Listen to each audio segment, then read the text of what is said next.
پہلا سوال ہے، صلح حسن کن شرائط پر ہوئی تھی؟ اور کہا جاتا ہے کہ فتح الباری اٹھا کر پڑھ لے اور پھر بتائیں کہ شرائط پوری ہوئیں یا نہیں۔ شورا پر چھوڑنے کی بجائے اپنے نالائق بیٹے یزید کو حکمران بنا دیا۔ میں پہلے بتا چکا ہوں کہ یہ اتنی بڑی گپ ہے، جیسے اونٹ کو بکری کو اونٹ کہہ دینا کتنا بڑا جھوٹ ہے۔ اتنا بڑا یہ جھوٹ ہے کہ یہ شرط رکھی گئی تھی کہ سیدنا معاویہ رضی اللہ عنہ نے اپنے بار شورا پر چھوڑنا ہے حکومت کو، کسی کو نامزد نہیں کرنا۔ یہ قطعاً جھوٹ ہے، اور اس جھوٹ کی دلیل اگر کوئی پیش کرے تو ہم اس کتاب کو سونے سے تول کر دینے کے لیے تیار ہیں۔ جس کتاب میں صحیح سند کے ساتھ یہ شرط موجود ہو کہ سیدنا معاویہ رضی اللہ عنہ نے سیدنا حسن رضی اللہ عنہ سے صلح کرتے وقت یہ شرط رکھی گئی اور قبول ہوئی، اس بات پر معاہدہ ہوا کہ وہ اپنے بار کسی کو نامزد نہیں کریں گے، قطعاً ایسا ثابت نہیں ہے۔ یہ جھوٹ کا پروپیگنڈا ہے۔ ہم کہتے ہیں اس کی دلیل پیش کریں، آپ کہتے ہیں کہ صحیح الاسناد، میں پہلے بھی کہہ چکا ہوں، اوپر ہر صفحے پہ پرنٹ ہے کہ صحیح الاسناد ہیں، اس میں ساری حدیثیں ہیں، اور نیچے یہ جھوٹ بھی لکھا ہوا ہے تاریخ الخلفاء سیوطی سے۔ ہم کہتے ہیں تاریخ الخلفاء سیوطی سے سند پیش کریں۔ امام محلب نے یزید کو اول جیش کا لیڈر قرار دیا ہے، اور امام ابن حجر نے اس بات کو نقل کیا ہے۔ امام ابن حجر رحمۃ اللہ علیہ نے اس کی سند بیان کی ہے کیا؟ کہتے ہیں کہ جی دیکھیں، اگر صلح حسن کی شرائط کی سند نہیں ہے تو امام محلب کے اس قول کی سند تو نہیں ہے۔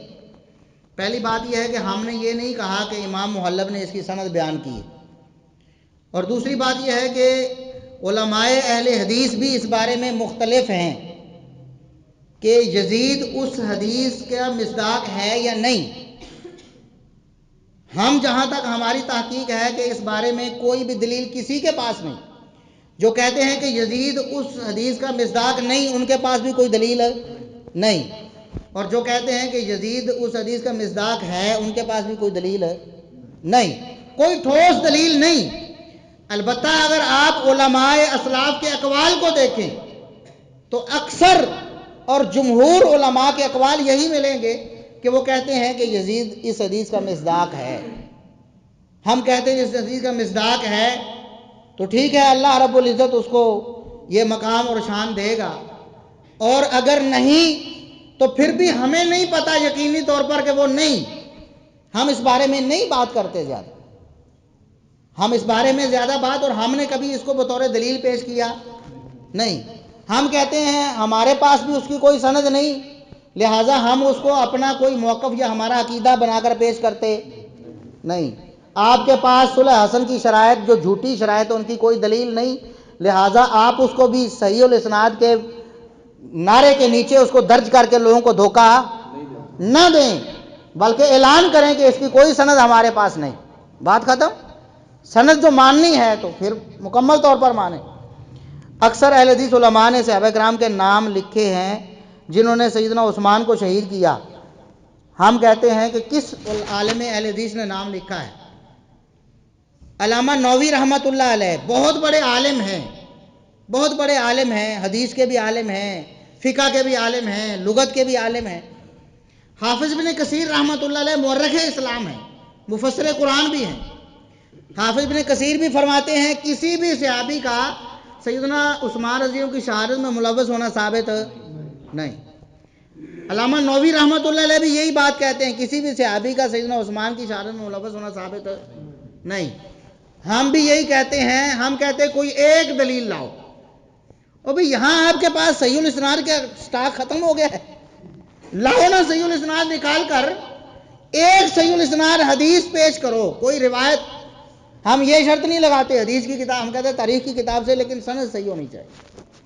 صحیح سند کے ساتھ ثابت کریں کہ فلاں صحابی تھا اور وہ سیدنا عثمان رضی اللہ عنہ کے قاتلین میں تھا یا اس نے قتل کیا، ہم آپ کو منہ مانگا انعام دیں۔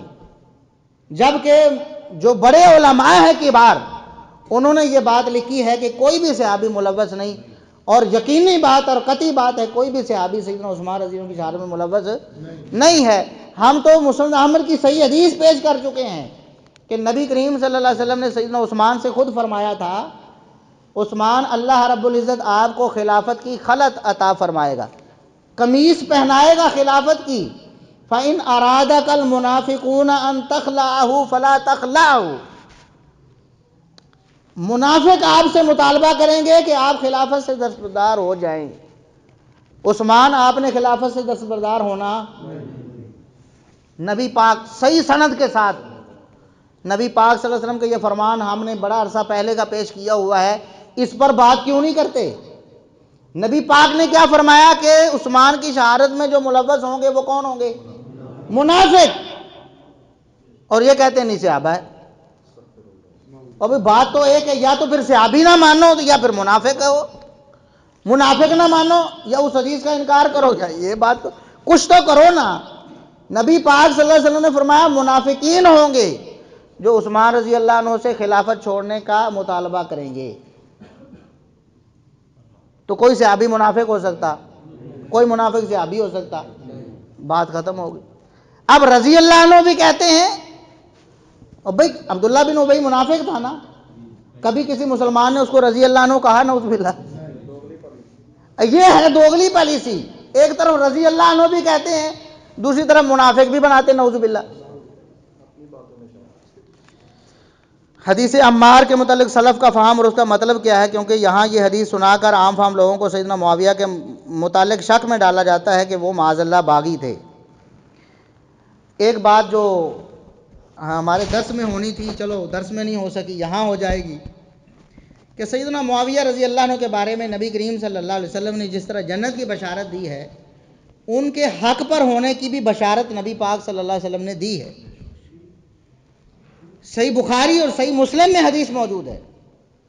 صحیح بخاری میں بھی ہے، صحیح مسلم میں بھی ہے. صحیح مسلم میں ذرا تفصیل کے ساتھ ہے، الفاظ صحیح مسلم کے پیش کروں گا، سند صحیح مسلم کی. صحیح مسلم میں پے در پے امام مسلم رحمۃ اللہ علیہ نے کئی حدیثیں پیش کی ہیں، ساری کی ساری ابو سعید خدری رضی اللہ عنہ سے. حدیث ایک ہی، اس کی سندیں مختلف ہیں اور الفاظ بھی مختلف ہیں. ایک سند 2458 نمبر. کسی کے پاس اگر اسلام 360 ہے یا کوئی اور سافٹ ویئر ابھی چیک کر سکتا ہے. 2458 نمبر، 2458 نمبر انٹرنیشنل نمبرنگ کے مطابق. تو امام مسلم رحمۃ اللہ علیہ فرماتے ہیں حدثنا شیبان بن فروخ، ہمیں ہمارے استاد شیبان بن فروخ نے یہ حدیث بیان کی. یہ امام مسلم رحمۃ اللہ علیہ کے استاد شیبان بن فروخ کہتے ہیں حدثنا القاسم، ہمیں قاسم نے یہ حدیث بیان کی. اور قاسم کہتے ہیں کہ حدثنا ابو نضرہ تھا، ہمیں ابو نضرہ نے یہ حدیث بیان کی. ابو نضرہ تابعی ہیں. عن ابی سعید الخدری قال قال رسول اللہ صلی اللہ علیہ وسلم. ابو سعید خدری صحابی رسول ہے. امام مسلم سے لے کر نبی کریم صلی اللہ علیہ وسلم تک سند آپ کے سامنے ہے. اور نبی کریم صلی اللہ علیہ وسلم کا جو فرمان انہوں نے نقل کیا ہے، آپ صلی اللہ علیہ وسلم نے ارشاد فرمایا تمرق مارقۃ عند فرقۃ من المسلمین. فرمایا مسلمانوں میں اختلاف ہوگا، اس اختلاف کے وقت ایک فرقہ نکلے گا. مسلمانوں میں اختلاف ہوگا، مسلمانوں میں انتشار ہوگا، اور اس انتشار کے وقت ایک فرقہ نکلے گا. وہ فرقہ کون سا ہے؟ خارجیوں کا. یقتلها اول الطائفتین بالحق. آپ نے فرمایا کہ میری امت میں اختلاف ہوگا، لوگوں کو سمجھ نہیں آ رہی ہوگی کہ حق پر کون ہے اور باطل تو ہے ہی نہیں، باطل ہے ہی نہیں. فرمایا میری امت، میرے صحابہ کرام کے درمیان اختلاف ہوگا، لوگوں کو سمجھ نہیں آ رہا ہوگا کہ زیادہ حق پر کون ہے. کتنے صاف الفاظ ہیں نبی کریم صلی اللہ علیہ وسلم. آپ وحی سے بولتے تھے نا، عام انسان ہوتا تو پتہ نہیں کیا بات کرتا. محمد رسول اللہ صلی اللہ علیہ وسلم وما ینطق عن الہوی، اللہ رب العزت کو بھی پتا تھا، زبان سے الفاظ ایسے نکلوائے آپ سے. اول الطائفتین بالحق، فرمایا خارجیوں سے قتال میرے صحابہ میں سے وہ گروہ کرے گا جو حق کے زیادہ قریب ہے.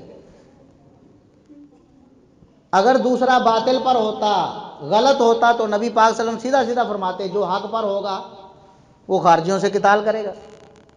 اولا اس میں تفضیل کا صیغہ ہے، اس میں تفضیل کا مطلب ہوتا ہے کہ کسی کی نسبت زیادہ ہونا. اعلم کا مطلب ہے کسی سے علم میں زیادہ ہونا. مطلب ہے کہ دو علماء ہیں، ان میں سے ایک عالم ہے، علم میں زیادہ ہے، دوسرا بھی جاہل ہے نہیں ہے۔ عالم کا یہ مطلب یہی ہوتا ہے، کوئی کہے کہ فلاں عالم ہے، اس کا مطلب ہے کہ دوسرا بھی عالم ہے لیکن اس سے تھوڑا کم ہے، دوسرا جاہل نہیں ہو سکتا، کیونکہ عالم اس میں تفضیل کا صیغہ استعمال کیا۔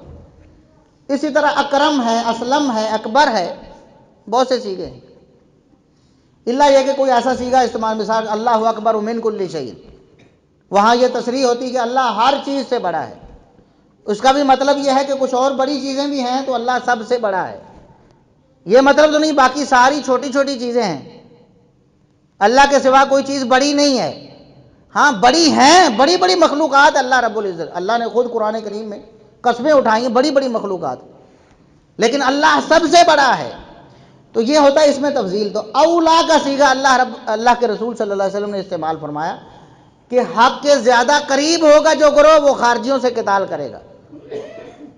اس کا مطلب یہ ہے محمد رسول اللہ صلی اللہ علیہ وسلم یہ بات بتا کر گئے، یہ بشارت دے کر گئے کہ میری امت میرے صحابہ کا اختلاف کرنے والے دونوں گروہوں میں سے کوئی بھی باطل پر ہوگا نہیں۔ اس سے پچھلی حدیث کو دیکھیں، اس سے پچھلی حدیث کو تو ادنی الطائفتین من الحق، ادنی الطائفتین من الحق، اگلی حدیث کو دیکھیں تو اقرب الطائفتین الی الحق، اولا بھی اس میں تفضیل کا صیغہ ہے، ادنا بھی اس میں تفضیل کا صیغہ ہے، اور اقرب بھی اس میں تفضیل کا صیغہ، تینوں صیغے اللہ کے رسول صلی اللہ علیہ وسلم نے استعمال فرما دی، اور تینوں کا معنی ہے زیادہ قریب ہونا۔ اب مثال کے طور پر یہ ایک لائٹ لگی ہے، یہ بھائی لائٹ کے زیادہ قریب ہے میرے سے، اس کا کیا مطلب ہے کہ میں کیا اس لائٹ سے بالکل دور ہوں یا میرا اس لائٹ سے کوئی تعلق نہیں ہے؟ لائٹ میرے پاس بھی ہے لیکن جتنی ان کے قریب ہے اتنی میرے قریب نہیں، میں اندھیرے میں نہیں۔ تو اللہ کے رسول صلی اللہ علیہ وسلم نے فرمایا کہ دونوں گروہ حق پر ہوں گے، لیکن جو حق کے زیادہ قریب ہوگا وہ خارجیوں سے قتال کرے گا۔ یہ نبی کریم صلی اللہ علیہ وسلم کی بشارت ہے۔ اس بشارت کے بعد اگر کوئی بدبخت اللہ رب العزت اسے ہدایت دے، اگر وہ بدباطن پھر بھی اس گروہ کے بارے میں یہ کہتا ہے کہ نعوذ باللہ وہ ایسا ایسا تھا، وہ تو جہنمی ہے نعوذ باللہ، یا ایسا ہے یا باطل پر ہے، تو وہ محمد رسول اللہ صلی اللہ علیہ وسلم کی بات کو ٹھکرا رہا ہے۔ صحیح مسلم کی حدیث ہے، میں نے آپ کو بتا دی اللہ کے فضل و کرم سے، 2458 نمبر، اسی طرح اس سے آگے اور پیچھے 6-7 حدیثیں آپ پڑھ لیں۔ تو لہٰذا سیدنا معاویہ رضی اللہ عنہ کے گروہ کو نبی کریم صلی اللہ علیہ وسلم کی یہ بشارت ملی ہوئی ہے، اور پھر جو عشرہ مبشرہ میں سے جو صحابہ تھے وہ بھی علی رضی اللہ عنہ سے اس معاملے میں اختلاف کرتے رہے۔ طلحہ و زبیر رضی اللہ عنہ عشرہ مبشرہ میں سے ہیں نا، وہ بھی سیدہ عائشہ رضی اللہ عنہا کے ساتھ سیدنا علی رضی اللہ عنہ کے خلاف تھے اس مسئلے میں، جس مسئلے میں سیدنا معاویہ رضی اللہ عنہ سیدنا علی رضی اللہ عنہ کے خلاف تھے کہ نہیں، آپ کا یہ فیصلہ درست نہیں، قصاص عثمان فوراً ہونا چاہیے۔ تو جب عشرہ مبشرہ کو آپ کیا کہیں گے پھر؟ کیا آپ کہیں گے کہ عشرہ مبشرہ علی کے خلاف آئے تو وہ بھی نعوذ باللہ جہنم میں گئے؟ نہیں گئے۔ تو کیا مطلب ہے اس کا؟ کہ علی رضی اللہ عنہ سے یہ اختلاف کرنا نہ کفر ہے، نہ فسق ہے، نہ گناہ ہے، اجتہادی معاملہ تھا، اور یہ اجتہادی معاملہ بھی بعد میں پتہ چلا کہ حق کے زیادہ قریب کون ہے۔ جب لڑائی ہو رہی تھی، جب اختلاف ہو رہا تھا، اس وقت کسی کو کوئی پتہ نہیں تھا کہ حق کے زیادہ قریب کون ہے، کیونکہ محمد رسول اللہ صلی اللہ علیہ وسلم کی بشارت تو بعد میں صادق ہوئی نا۔ جب خوارج سے قتال ہوا تو صحابہ کرام کو پتہ چلا کہ علی اولا بالحق ہیں، معاویہ بھی حق پر ہیں، لیکن اولا بالحق کون ہے؟ علی رضی اللہ عنہ۔ سیدہ عائشہ بھی حق پر ہیں، طلحہ و زبیر بھی حق پر ہیں، لیکن اولا بالحق کون ہے؟ سیدنا علی رضی اللہ عنہ۔ یہ کب پتہ چلا؟ جنگ جمل اور صفین کے بعد۔ بات سمجھ گئے کہ نہیں؟ اس لیے ان پر کوئی گناہ نہیں، کوئی جرم نہیں، کوئی ان کا فسق نہیں، اور کوئی اللہ کی پکڑ نہیں اس پر۔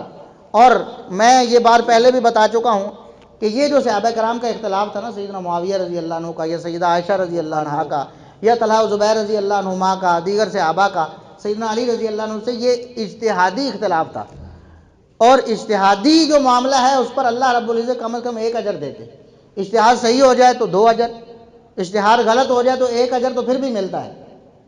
اور یہ بات مرزا صاحب اپنے پہلے پمفلٹ میں انجینئر صاحب لکھ چکے کہتے ہیں کہ یہ اجتہادی معاملہ ہے، جو صحابہ کرام سیدنا علی رضی اللہ عنہ سے اختلاف کرتے رہے وہ بھی اجتہادی خطا پر تھے، اور اجتہادی خطا کی وجہ سے ایک اجر ملتا ہے۔ اور سیدنا معاویہ رضی اللہ عنہ اور سیدہ عائشہ رضی اللہ عنہ دونوں کا نام لکھ کر یہ لکھا کہ دونوں کی اجتہادی خطا تھی، اور اجتہادی خطا پر اللہ ایک اجر دیتا ہے۔ اور جب اللہ ایک اجر دیتا ہے تو اجر اللہ راضی ہو کر دیتا ہے، ناراض ہو کر؟ اللہ تو راضی ہوا اس معاملے پر، آپ ناراض ہو رہے ہیں۔ لہٰذا نبی کریم صلی اللہ علیہ وسلم نے جو فرمایا نا تقتلک الفئۃ الباغیہ، اے عمار آپ کو ایک باغی گروہ قتل کرے گا، تو یہ باغی لغوی طور پر باغی کہا کہ خلیفہ سے اختلاف کرنے والا ایک گروہ۔ اور دوسری بات یہ ہے کہ کسی صحابی کا سیدنا عمار رضی اللہ عنہ کو شہید کرنا ثابت ہے؟ سیدنا عمار بن یاسر رضی اللہ عنہ شہید ہوئے ضرور، لیکن بالکل اس طرح جس طرح سیدنا طلحہ رضی اللہ عنہ شہید ہوئے سیدنا علی رضی اللہ عنہ کے خلاف۔ علی رضی اللہ عنہ کے خلاف سیدہ عائشہ کے گروہ میں تھے، اور طلحہ رضی اللہ عنہ شہید ہو گئے، تو کیا اس کا جرم سیدنا علی رضی اللہ عنہ پر لگایا جا سکتا ہے؟ کیا ہم کہہ سکتے ہیں کہ عشرہ مبشرہ میں سے طلحہ رضی اللہ عنہ کو سیدنا علی نے شہید کر دیا؟ کیوں نہیں کہہ سکتے ہیں؟ کوئی علی رضی اللہ عنہ کو تلوار تو نہیں ماری طلحہ رضی اللہ، اس لڑائی میں شہید ضرور ہوئے ہیں، اور پارٹی بھی خلاف ہے، بالمقابل ہیں ہر، لیکن پھر بھی الزام عائد ہوتا تو سیدنا عمار بن یاسر بھی شہید ہوئے ہیں، علی رضی اللہ عنہ کے گروہ میں تھے، سیدنا معاویہ رضی اللہ عنہ کے مخالف گروہ میں تھے، لیکن نہ سیدنا معاویہ رضی اللہ عنہ نے شہید کیا، نہ ان کے کسی ساتھی نے، صحابہ میں سے کسی نے شہید کیا نہیں۔ ہاں جس طرح سیدنا علی رضی اللہ عنہ کے کسی ساتھی نے جو غیر صحابی تھا اس نے طلحہ رضی اللہ عنہ کو شہید کر دیا، تو علی رضی اللہ عنہ اس کے ذمہ دار نہیں۔ اسی طرح سیدنا معاویہ رضی اللہ عنہ کو اس کا ذمہ دار قرار دیا جا سکتا نہیں۔ جس نے قتل کیا ہے اس کو باغی کہو، خارجی کہو، جو مرضی کہتے رہو، لیکن ثابت تو کرو کہ قتل کس نے کیا ہے۔ قتل کرنے والے کا نام معلوم نہیں، تو لہٰذا یہ اعتراض سیدنا معاویہ رضی اللہ عنہ پر بالکل نہیں بنتا۔ ہاں بشارت ضرور ہے، نبی پاک نے فرمایا یہ بھی حق پر ہوں گے، حق کے یہ بھی قریب ہوں گے، لیکن علی رضی اللہ عنہ زیادہ قریب ہیں۔ دبئی سے مرزا صاحب کے ایک قابل اور خاص شاگرد نے کہا ہے کہ آپ مرزا صاحب سے ان کے پاس جا کر بات کیوں نہیں کرتے؟ گزارش ہے کہ اس غلط فہمی کا ازالہ کر دیں۔ دیکھیں ہم اللہ کے فضل و کرم سے پہلے دن سے مرزا صاحب کو یہ کہہ رہے ہیں کہ آپ ہمیں اپنے پاس بلائیں یا آپ ہمارے پاس آ جائیں۔ ہم نے کوشش کی، کئی ساتھیوں نے مرزا صاحب سے ان کو اپروچ کیا کہ ہم آنا چاہتے ہیں، ہمارے ساتھ حافظ ابو یحییٰ صاحب آئیں گے۔ مرزا صاحب نے انکار کر دیا۔ مرزا صاحب نے کیا کیا؟ انکار، صاف انکار کر دیا، قطعاً بالکل نہیں لے کے آنا مجھے پاس۔ اور ایک ساتھی کو فون پر بھی کہا، یہ جیلم میں مبارک مسجد میں ہم تھے، علی نامی ایک ساتھی تھا مرزا صاحب کا، انجینئر صاحب کا، تو ہم نے کہا جی فلاں بات مرزا صاحب کرتے ہیں تو اس کا حوالہ آپ دیں۔ یہ جھوٹ ہے، غلط ہے کہ سیدہ عائشہ رضی اللہ عنہا سیدنا علی رضی اللہ عنہ سے لڑائی کرنے پر نادم ہوئیں اور بعد میں روتی نہیں ساری زندگی، دوپٹہ تار ہو جاتا رو رو کر۔ یہ جھوٹ بولا نا انہوں نے۔ ہم نے کہا اس کا حوالہ لاؤ، تو کہتا جی ابھی میں مرزا صاحب سے رابطہ کرتا ہوں، ابھی حوالہ لے کر دیتا ہوں۔ مرزا صاحب سے انہوں نے رابطہ کیا، تو انہوں نے جب یہ کہا، ہمارے پاس ہی بیٹھے تھے مسجد میں، انہوں نے کہا کہ ہمارے پاس یہ حافظ ابو یحییٰ صاحب اور میرے شیخ غلام مصطفیٰ زہید صاحب بھی بیٹھے تھے، انہوں نے کہا کہ میرے پاس یہ بیٹھے، جیسے ہی اس نے نام لیا نا مرزا صاحب نے فون کاٹ دیا، فون کاٹ دیا، اور اللہ کی قسم مسجد میں بیٹھا ہوں، یہ سچا واقعہ ہے اور مسجد کا ہی واقعہ۔ وہ ہمارے پاس بیٹھا، ہم اس کو سمجھا رہے تھے کہ دیکھو آپ کے پاس کوئی دلیل ہوتی تو وہ دے دیتے، ہمارا نام سن کر فون کاٹنے کا کیا تو تھا، بات کرتے آپ سے۔ اتنی دیر میں ان کے موبائل پہ بیل ہوئی، میسج کی بیل آئی کہ میسج آیا، اور اللہ کی طرف سے میرے ذہن میں یہ بات آئی، میں نے اسے کہا بھی دیکھو آپ نے ایمان سے بتانا ہے میسج کھول کے، یہ میسج مرزا صاحب کی طرف سے آپ کو آیا ہے اور انہوں نے کہا کہ آپ ان سے دور ہو جاؤ، کھول لو آپ اور میسج پڑھو مسجد میں بیٹھ کر۔ وہ مسجد میں بیٹھا تھا، جھوٹ نہیں بول، اس نے میسج پڑھا، اور میسج میں اس نے جو لفظ پڑھ کے سنائے ہمیں، اللہ کی قسم یہی الفاظ تھے کہ آپ ان لوگوں سے دور ہو جاؤ اور انہیں میرے پاس نہ لے آنا کہیں۔ اب بھی ہمارے سے یہ شکوہ ہے کہ آپ کیوں نہیں جاتے؟ اور ہم نے اللہ کے فضل و کرم سے یہ اعلان کیا ہوا ہے کئی سالوں سے، کئی مہینوں سے، تو آن دی ریکارڈ بھی ہے، ہم نے کہا ہے کہ جو شخص مرزا صاحب سے ہماری 1 گھنٹے کی مجلس کروا دے گا، اکثر بھائی نا ہم سے رابطہ کرتے کیوں نہیں جاتے جی آپ، ان کا تو اوپن اعلان ہے کوئی بھی آئے اور بات چیت کرے۔ میں نے کہا کہ یہ بھائی جھوٹ پر مبنی ہے، پروپیگنڈا ہے سارا، ایسا کچھ نہیں ہے جو بھی آئے، ہاں کوئی جاہل آئے تو وہ آ کے بیٹھے اور چپ کر کے سنے اور چلا جائے، اور سنے بھی وہ جو مرزا صاحب چاہتے ہیں سنانا، اور سوال بھی وہی جو لکھ کر دیتے ہیں کہ یہ سوال کرو مجھ سے اور یہی لے لو۔ تو میں نے کہا کہ جو شخص، آپ بار بار کہتے ہیں نا جی آپ کیوں نہیں بات کرتے، جو شخص بات ہماری کروا دے گا، مجھے مرزا صاحب کے پاس لے جائے، انجینئر صاحب کے پاس، میں اکیلا جانے کے لیے تیار ہوں، وہ ہمارے پاس آ جائیں، 100 بندہ لے کر آئیں، 1000 لے کر آئیں، 10 لے کر آئیں، ہمارے پاس آ جائیں، آن دی ریکارڈ لائیو چلائیں گے، ریکارڈ بھی کریں گے، فیس بک پہ بھی ڈالیں گے، 1 گھنٹہ جو بات کروائے گا اس کو 1 لاکھ روپے نقد انعام دے گا۔ جو شخص مرزا صاحب سے ہماری 1 گھنٹے کی ڈیبیٹ کروا دے، اچھے ماحول میں، کچھ نہیں کہیں گے، لڑیں گے نہیں، ماریں گے نہیں انہیں، ہم دلائل سے بات کریں گے 1 گھنٹہ، 1 لاکھ روپے اس شخص کو ہم انعام دیں گے۔ اب اس سے زیادہ اور کیا ہم کر سکتے؟ ہم آج بھی دعوت فکر دیتے ہیں، ہم ان کے خیر خواہ ہیں، وہ ہمارے پاس آئیں جب چاہیں۔ 1 لاکھ کا اضافہ کر دے جائے 2 لاکھ 2 لاکھ شیخ صاحب نے فرمایا کہ 1 لاکھ ان کی طرف سے، 2 لاکھ روپے اس شخص کو انعام ملے گا جو صرف 1 گھنٹے کی ڈیبیٹ کروا دے، بٹھا دے گا 1 گھنٹے کے لیے، مرزا صاحب راضی ہو جائیں کہ میں 1 گھنٹہ گفتگو کروں گا، 5 منٹ وہ گفتگو کریں، 5 منٹ میں کروں، تو 1 لاکھ میری طرف سے اور 1 لاکھ شیخ صاحب کی طرف سے، 2 لاکھ۔ اب اس سے زیادہ ہم کیا کر سکتے؟ ہم بیعت کرنے کے لیے تیار ہیں۔ ہاں جی، رافضیت اور ناسبیت کا مکمل تعارف کروا دیں۔ بڑے آسان الفاظ میں ناسبیت کا فتویٰ دے دیا جاتا ہے، خصوصاً علماء اہل حدیث کو۔ یہ ہمارا نا ایک لیکچر ہے، لیکچر نمبر 8 ہے، جو ہمارا کمپلیٹ لیکچرز والا چینل ہے، لیکچر نمبر 8 ہے، رافضیت، ناسبیت اور یزیدیت کا جائزہ۔ مرزا صاحب نے ایک پمفلٹ بھی لکھا ہے اسی نام سے، رافضیت، ناسبیت اور یزیدیت کا فتنہ، جو اس میں انہوں نے رافضیت کی بھی تعریف کی ہے اور ناسبیت کی بھی تعریف کی ہے اور یزیدیت کی تعریف کی ہے۔ ہمارا وہ لیکچر سنیں، وہ تقریباً 1.25 گھنٹے کا ہوگا شاید، اس میں ہم نے مرزا صاحب کی تعریفوں کو قبول کیا، جو انہوں نے تعریف کی ہم نے قبول کی، اور ہم نے ثابت کیا ہے کہ جو رافضیت کی تعریف مرزا صاحب نے کی ہے وہ مرزا صاحب پر خود صادق آتی، اور جو ناسبیت کی تعریف انہوں نے کی ہے علماء اہل حدیث میں سے کسی پر وہ صادق نہیں آتی، اور جو یزیدیت کی تعریف کی ہے وہ بھی علماء اہل حدیث میں سے کسی پر صادق آتی۔ یزیدیت یہ ہے کہ رافضیت یہ ہے کہ اہل بیت سے نفرت کرنا، اہل بیت سے نفرت کرنا، ان کے فضائل و مناقب کو قبول نہ کرنا۔ کیا؟ اہل بیت سے نفرت کرنا، ان کا برا ذکر کرنا، برے الفاظ سے ذکر کرنا، جس طرح مرزا صاحب کہتے ہیں نا معاویہ رضی اللہ عنہ نے یہ بدعت ایجاد کی، اسے کہتے ہیں برا ذکر، یعنی تان و تشنیع ہے نا، بدعتی کہنا ہے۔ تو اہل بیت میں سے کسی کے ساتھ ایسا سلوک علماء اہل حدیث کا قطعاً یہ ہے ناسبیت، رافضیت یہ ہے کہ صحابہ کرام میں سے کسی کی گستاخی یا توہین کرنا، صحابہ کرام میں سے کسی کی گستاخی یا توہین کرنا، اور یہ تو ہم نے بتایا ہوا ہے کہ بدعتی کسی کو کہنا یہ توہین تو ہے نا، توہین ہے نا کسی کو بدعتی کہنا۔ تو مرزا صاحب کہتے ہیں کہ سیدنا معاویہ نے یہ بدعت ایجاد کی۔ اسی طرح کہتے ہیں حدیث میں 6 بندوں پر لعنت آئی ہے، 6 بندوں پر لعنت ہے، اور ان میں سے ایک بندے کی شرح کرتے ہوئے سیدنا معاویہ رضی اللہ عنہ کو درمیان میں لے آتا کہ یہی کام سیدنا معاویہ نے بھی کیا، نعوذ باللہ۔ یہ بتائیں صحابہ کی توہین ہے یا نہیں ہے نا؟ تو رافضیت والی تعریف تو ان پر صادق آ گئی۔ اب ناسبیت یہ ہے کہ اہل بیت سے نفرت کرنا یا ان کے فضائل کا انکار کرنا۔ ہم کہتے ہیں اہل بیت کے خلاف ہماری کوئی ایک بات، یا علماء اہل حدیث میں سے کسی ایک کی کوئی ایک بات، کوئی ناسبی ہوگا تو علماء اہل حدیث نے اسے ریجیکٹ کر دیا، اسے قبول کیا، ان کے خلاف بول بھی دیا، لکھ بھی دیا، اللہ کے فضل و کرم سے۔ علماء اہل حدیث میں سے کسی ایک نے بھی اہل بیت کی شان میں اگر گستاخی کی، ہم اس کو اہل حدیث مانتے؟ عالم ماننا دور کی بات، ہم اس کو اہل حدیث ہی نہیں مانتے۔ یا پھر اہل بیت کی شان میں جو حدیث ہے ان میں سے کسی صحیح حدیث کا انکار کیا ہو۔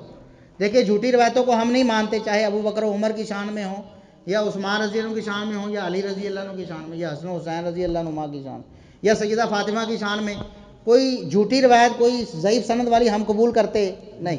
صحیح سند کے ساتھ کوئی ایک شان ان کی، کوئی ایک فضیلت ہو، اس کا علماء الحدیث میں سے یہ ہم نے انکار کیا ہو تو پیش کرے. لہٰذا مرزا صاحب کی ناسبیت والی تعریف ہمارے اوپر صادق آتی. یزیدیت کی انہوں نے تعریف یہ کی ہے کہ یزید بن معاویہ کے جھوٹے فضائل بیان کرنا، یزید بن معاویہ کے جھوٹے فضائل بیان کرنا. ہم نے اللہ کے فضل و کرم سے کبھی جھوٹی فضیلت کسی صحابی کی بیان نہیں کی، تو یزید کی کیا کریں گے؟ کوئی ایک واقعہ، کوئی ایک روایت جو ہم نے یزید کی شان میں بیان کی اور وہ جھوٹی ہو، تب تو ہم ہوئے یزیدی. اور اگر ایسی کوئی بات نہیں ہے تو پھر ہم یزیدی کیسے ہوئے؟ اور اگر حدیث قسطنطینیہ یزید پر فٹ کرنا یزیدیت ہے تو یہ فتویٰ ابن حجر پر لگے گا، ابن کثیر پر لگے گا، ذہبی پر لگے گا، پہلے ساروں پر لگ جائے گا. ابھی حدیث قسطنطینیہ کو یزید پر فٹ کرنا، میں نے تو آپ کو بتایا نا کہ ہمارے علم میں نہ فٹ کرنے کی کوئی دلیل ہے اور نہ اس کو رد کرنے کی کوئی دلیل ہے، ہم تو خاموشی اختیار کرتے. لیکن جو علماء فٹ کرتے ہیں ان کو یہ ناسبی یزیدی کہہ سکتے نہیں، اور حافظ ابن حجر کو یزیدی کہہ سکتے ہیں؟ یہ انہوں نے کہا ہے کہ حدیث قسطنطینیہ یزید پر فٹ ہوتی ہے. حافظ ذہبی کو یزیدی کہہ سکتے ہیں؟ یہ انہوں نے یہ فٹ کی ہے. حافظ ابن کثیر کو یزیدی کہہ سکتے ہیں؟ نہیں، انہوں نے یہ فٹ کی ہے. جنہوں نے فٹ کی ہے ان کو تو یزیدی کہتے نہیں. ہم فٹ نہیں بھی کرتے پھر بھی ہم یزیدی ہیں. سبحان اللہ. تو ہم اللہ کے فضل و کرم سے رافضی تو بالکل بھی نہیں ہے، ناسبی بھی نہیں ہے، اور ہم اللہ کے فضل و کرم سے یزیدی بھی نہیں ہیں. ہم کوئی جھوٹی فضیلت کسی کی بیان نہیں کرتے. سوال آیا ہے کہ ابو داؤد کی حدیث نمبر 4131 اسلام 360 میں صحیح سند لکھی ہوئی ہے، وضاحت کر دیں. بھئی اسلام 360 اللہ نے نازل تو نہیں کیا. میں اس پر تو لمبی چوڑی بات آدھے گھنٹے کی کر چکا ہوں کہ اس کی سند کو صحیح لکھا گیا ہے، اور بعض اہل علم نے صحیح کہا بھی ہے، لیکن ان کا یہ قول صحیح نہیں ہے، کیونکہ ائمہ دین درجنوں کے حوالے ہم نے پیش کر دیے ہیں کہ بقیہ بن ولید آپ دیکھیں ہیں کہ نہیں اس کی سند میں. 4131 نکالے، میں نے پڑھ کر بھی سنائی تھی. حدثنا عمرو بن عثمان بن سعید الحمصی قال حدثنا بقیۃ عن بحیر عن خالد، ہے نا 2 دفعہ عن. تو بقیہ بن ولید مدلس بھی ہے، تدلیس تسویہ بھی کرتا ہے، اپنے استاد سے بھی اور پوری سند میں بھی سماع کی صراحت ضروری ہے. لہٰذا یہ اصول محدثین کے مطابق حدیث ضعیف ہے. اور 10 محدثین کے میں نے حوالے پیش کیے ہیں جنہوں نے لکھا ہے کہ یہ تدلیس تسویہ کرتا ہے.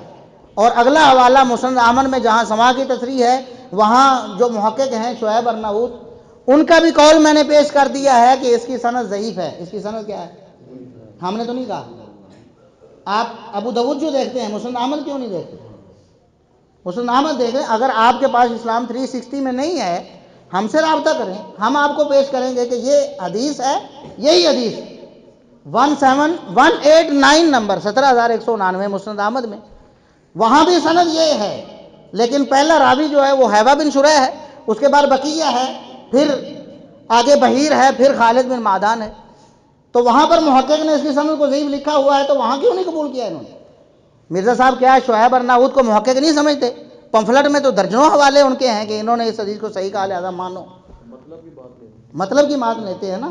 تو یہاں جو بات دیکھیں، سب علماء کی بات ماننی چاہیے، لیکن جس کی دلیل کے خلاف اس کی بات نہیں مانی جائے. اگر علامہ البانی رحمۃ اللہ علیہ کی بات دلیل کے خلاف ہے تو ہم نہیں مانیں گے. دلیل کے مطابق ہے تو ہمارے سارے آنکھوں پر بہت بڑے عالم اور محدث تھے اپنے زمانے کی. شعیب ارناؤت کی بات دلیل کے ساتھ ہے، انہوں نے لکھا ہے کہ یہ مدلس ہے، تدلیس تسویہ کرتا ہے، لہذا اس کی تدلیس قبول. اور ایک بات جو رہ گئی وہ یہ تھی کہ بعض لوگ یہ کہتے ہیں کہ بقیہ جب بحیر سے بیان کرے تو اس کے پاس بحیر کی ایک کتاب تھی، اس کے پاس بحیر کی کتاب تھی، لہٰذا یہ سماع کی تصریح والا مسئلہ ہی نہیں ہے. یہاں جب کتاب سے روایتیں کر رہے ہیں تو پھر سماع کی تصریح کریں یا نہ کریں قبول ہے. بات سمجھ آ گئی؟ کہتے ہیں کہ بقیہ نے بحیر سے جو روایتیں لی تھی زبانی نہیں سنی تھی بلکہ بحیر کی کتاب لی تھی. یہ بات بھی ثابت نہیں ہے. اس کا حوالہ جو پیش کیا جاتا ہے الکامل فی ضعفاء الرجال ہے، امام ابن عدی رحمۃ اللہ علیہ کی کتاب. اس میں امام ابن عدی نے اپنی سند سے نقل کیا ہے کہ بقیہ نے کہا کہ میرے پاس بحیر کی کتاب ہے اور میں نے امام شعبہ پر وہ کتاب پیش کی. بات سمجھ گئے؟ لیکن اس روایت کی سند ثابت ہے. صحیح الاسناد والے ہیں نا آپ, تو پھر صحیح الاسناد لائے نا. امام ابن عدی رحمۃ اللہ علیہ وہ فرماتے ہیں حدثنا فضل بن عبداللہ بن سلیمان, ہمیں ہمارے استاد الفضل بن عبداللہ بن سلیمان نے یہ حدیث بیان کی. وہ کہتے ہیں حدثنا عبد الحمید سلیمان بن عبد الحمید, ہمیں ہمارے استاد سلیمان بن عبد الحمید نے وہ حیوہ بن شریح سے وہ بقیہ سے یہ روایت بیان کرتے. جو پہلا راوی ہے نا امام ابن عدی کا استاد, ہم انشاءاللہ وہ سکین بھی لگا دیں, آپ اپنی آنکھوں سے پڑھ سکیں گے کہ کیا واقعی امام ابن عدی کا اس روایت میں استاد الفضل بن عبداللہ بن سلیمان ہے یا نہیں. اس راوی کے بارے میں خود امام ابن عدی فرماتے ہیں کہ جھوٹا ہے. کیا ہے؟ جھوٹا ہے. امام دارقطنی بھی فرماتے ہیں یہ جھوٹا ہے, اور جھوٹے کی روایت قبول ہوندی. That's all. بھی جو بندہ کہتا ہے کہ بقیہ کے پاس بحیر کی کتاب تھی لہذا سما کی تصریح کرے نہ کرے مسئلہ ختم, ہم کہتے ہیں کہ دلیل کیا ہے؟ دلیل تو امام ابن عدی نے ذکر کی ہے, اور جو پہلا راوی ہے الفضل بن عبداللہ بن سلیمان وہ کیا ہے؟ جھوٹا ہے. اگر کوئی کہتا ہے کہ نہیں یہ کوئی اور راوی ہے تو لائے اس کی توثیق پیش کرے, ثابت کرے کہ نہیں یہ کوئی اور راوی ہے. تو جب وہ دلیل ہی نہیں تو پھر اس دلیل پر کھڑی ہوئی عمارت کیسے ثابت ہو؟ لہٰذا یہ حدیث کسی طرح بھی صحیح ثابت ہو سکتی نہیں. جو آپ نے بخاری کی حدیث پڑھی ہے 2924 جی جی, تو اس کے اندر عمیر کے بعد جو اسود انسی آتا ہے, کیا یہ نبوت کا؟ نہیں عمیر بن اسود الانسی, نہیں وہ نہیں ہے, یہ اور یہ اسود انسی اور ہے. اصل میں انسی ایک قبیلے کی طرف نسبت ہے نا, وہ اسود بھی اس قبیلے سے تھا, تو اس کا یہ مطلب نہیں اسود کوئی اور نہیں ہو سکتا. وہ بھی شامی تھا, یہ بھی شامی. کوئی بات نہیں. ہاں جی, وہ تو ایک علاقے میں, اب مدینے میں رہنے والے بھی کوفے میں رہنے والے بھی ایک نام کے بہت سارے لوگ ہیں. بات سمجھ گئے نا, یہ وہ نہیں ہے جو آپ سمجھ. عمیر بن اسود الانسی یہ تابعی ہیں اور سکہ راوی ہیں. دوسرا جو امیر معاویہ رضی اللہ تعالیٰ عنہ یہ فتح مکہ کے بعد اسلام لائے, تو ان کو کاتب الوحی کیوں کہتے ہیں؟ کیونکہ فتح مکہ کے بعد کون سی قرآن کی آیتیں نازل ہوئی ہیں کہ جن کو جی ہاں, یہ بہت امپورٹنٹ سوال ہے, اکثر کیا جاتا ہے. اور مرزا صاحب جو الفاظ استعمال کرتے ہیں ان کی ورڈنگ بتاتا ہوں آپ کو. کہتے ہیں کہ فتح مکہ کے وقت 99.9% قرآن نازل ہو چکا تھا. او بھائی کیڑی وہی لکھی فتح مکہ کے موقع پر جو بندہ مسلمان ہوا جب 99.99% قرآن نازل ہو چکا ہے, اس کے بعد کون سی وہی لکھی ہے؟ اور بھائی جو پیچھے 1% بچتا ہے وہ کیا قرآن نہیں ہے؟ چلو 6000 سے زیادہ آیتیں ہیں نا قرآن کریم کی, 6000 سے زیادہ آیتیں ہیں. ان آیتوں میں 99.9% کو الگ کریں, باقی کتنی رہتی ہیں؟ کوئی 2-4 آیتیں ہوں گی نا, وہ کیا کم ہیں؟ کیا وہ وحی نہیں ہے؟ کیا ان کو لکھنا شرف نہیں ہے؟ کیا نبی پاک صلی اللہ علیہ وسلم کی حدیثیں وحی نہیں تھیں؟ بتائیں نا. نبی پاک صلی اللہ علیہ وسلم خود اپنی حدیثیں بھی لکھواتے تھے, پتہ ہے صحیح بخاری میں ہے, آپ نے صحابہ کو حکم دیا اکتبوا لی ابی شاہ, ابو شاہ یہ میرے ایک صحابی ہیں, وہ مانگ رہے ہیں ان کو حدیثیں لکھ کر دو. حدیثیں بھی وہی ہیں, قرآن بھی وہی ہے. فتح مکہ کے بعد نبی پاک صلی اللہ علیہ وسلم کتنے سال زندہ رہے پتہ ہے آپ کو؟ 3 سال. اور 8 ہجری میں فتح مکہ ہوا ہے, نبی پاک صلی اللہ علیہ وسلم کی وفات 11 ہجری میں ہوئی ہے. 3 سال, 2.5 سال, 2 سال, یہ جو عرصہ ہے اس دوران کوئی وحی نازل نہیں ہوئی. کیسی عقل ہے ان کی؟ اس دوران کوئی وحی نازل نہیں ہوئی, نہ قرآن نازل ہوا, نہ نبی پاک صلی اللہ علیہ وسلم پر وحی خفی نازل ہوئی. قرآن بھی وہی ہے, اس کی ایک آیت بھی ہو تب بھی وہی ہے, 1000 آیتیں ہوں تب بھی وہی ہے. اگر سیدنا معاویہ رضی اللہ عنہ نے ایک بھی آیت لکھی ہو یا ایک بھی حدیث لکھی ہو تب بھی وہ کاتب وحی ہیں کہ نہیں؟ اور یہ تو سیدنا عبداللہ بن عباس نے فرمایا نا کہ وکان یکتب الوحی, ہم نے اپنی طرف سے تو کہا نہیں. عبداللہ بن عباس جھوٹ تو نہیں بولتے. دلائل النبوہ سے حوالہ تو مرزا صاحب خود پیش کر چکے کہ عبداللہ بن عباس نے فرمایا کہ وکان یکتب الوحی, نبی پاک صلی اللہ علیہ وسلم نے ایک دن سیدنا معاویہ کو بھیجا, بلا کے لاؤ. کیوں بلایا؟ وہ فرماتے ہیں وہ وہی لکھا کرتے تھے. ہوں اے مرزا صاحب دسن عبداللہ بن عباس کو پوچھن بھی کیڑی وہی لکھ دے سی, 99.9% تو پہلے نازل ہوگی. یہ عبداللہ بن عباس پر اعتراض ہے, ہم پر نہیں. محدثین پر امام ابن عساکر رحمۃ اللہ علیہ بہت بڑے محدث اور مورخ ہیں, انہوں نے لکھا کہ یہ حدیث جو ہے نا سیدنا معاویہ رضی اللہ عنہ کے فضائل میں صحیح ترین حدیث میں سے، وہ بھی اس کو فضیلت کہہ رہے ہیں، محدثین فضیلت کہتے ہیں کہ کاتب وحی ہونا فضیلت ہے، یہ کہتے ہیں کوئی فضیلت نہیں، کدی تو کہتے ہیں کوئی فضیلت نہیں، کدی کہتے ہیں کیڑی وحی لکھی ہے۔ او بھائی کیڑی وہی لکھی؟ فتح مکہ کے موقع پر جو بندہ مسلمان ہوا جب 99.99% قرآن نازل ہو چکا ہے، اس کے بعد کون سی وہی لکھی ہے؟ یہ عبداللہ بن عباس سے سوال کریں کہ کون سی وحی لکھی، ہم تو ان کی بات مانتے ہیں وہی لکھتے تھے، پھر کہتے ہیں کہ وہی لکھنا کوئی فضیلت نہیں، اور کوئی فضیلت نہیں۔ عبداللہ بن عباس کیوں فرماتے ہیں کہ وکانا یکتب الوحی، اور محدثین نے اس بات کو امام ابن عساکر کو جا کر پوچھو کہ یہ تو فضیلت ہے ہی نہیں، تسی آندے بھی بڑی فضیلت ہے۔ انا للہ و انا الیہ سبحانک اللہم ربنا و بحمدک اللہم اغفر لی۔